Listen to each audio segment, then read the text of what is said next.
unless things change, these new spendings could be the final acts that trigger the debt bomb for Guam, much in the same way that uncontrolled spending triggered the debt bomb for Puerto Rico in 2016.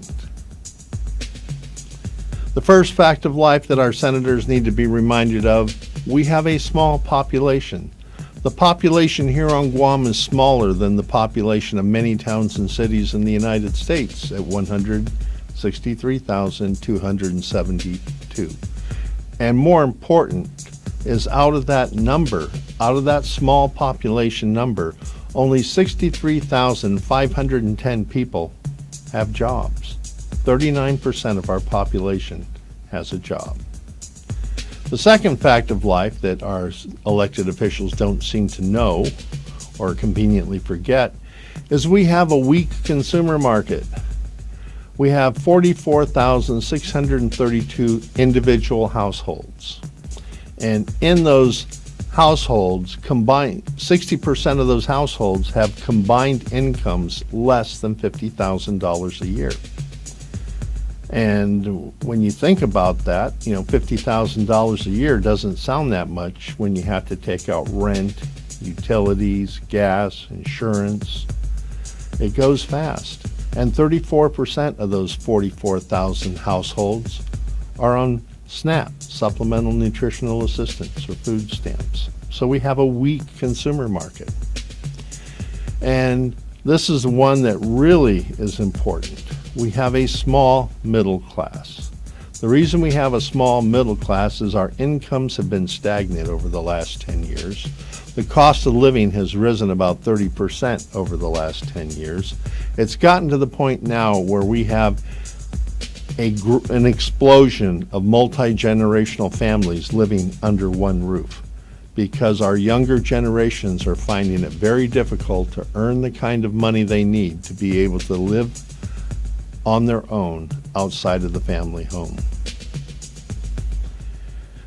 The fourth fact of life that our politicians are having trouble coming to grips with is we do not have a true free market economy here on Guam. We have a government-weighted economy. In other words, when 36% of our economic activity is the result of government spending, that is not a true free market economy. Look at Puerto Rico, 10%, Hawaii, 11%. So, and when you look at the different states, it's somewhere between 7 and 9% of their state economies are based on government spending. But out here on Guam, 36% of our economy is based on government spending. The fifth fact of life that our senators need to really take to heart is the people here on Guam are economic refugees.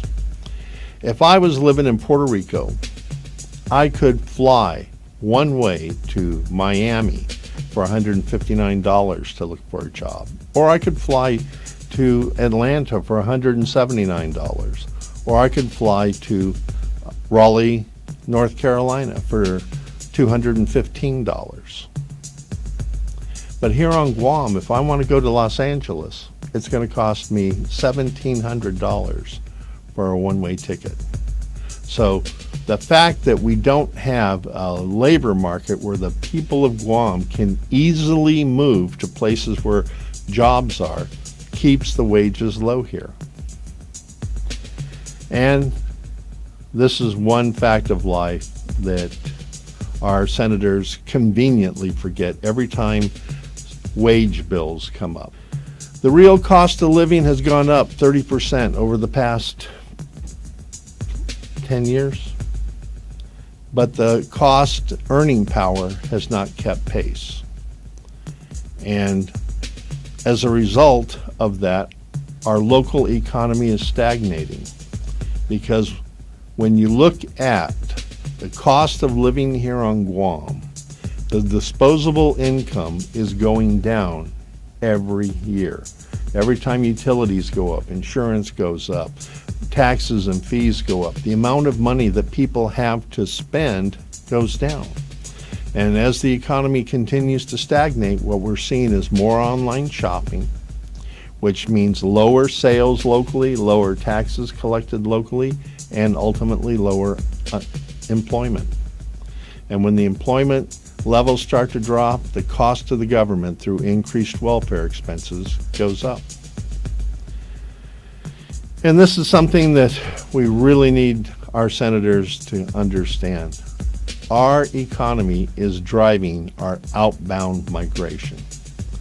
The way things are here on Guam, we're creating about 1,300 jobs a year, and most of them are low-wage service sector jobs in hotels, restaurants. But we're graduating between 2,300 and 2,500 high school and college students a year. That's one of the reasons why Guam has one of the highest enlistment rates in the nation. Because every year we have hundreds of students with no employment opportunities. And what that's doing, it's fueling an exodus to the mainland.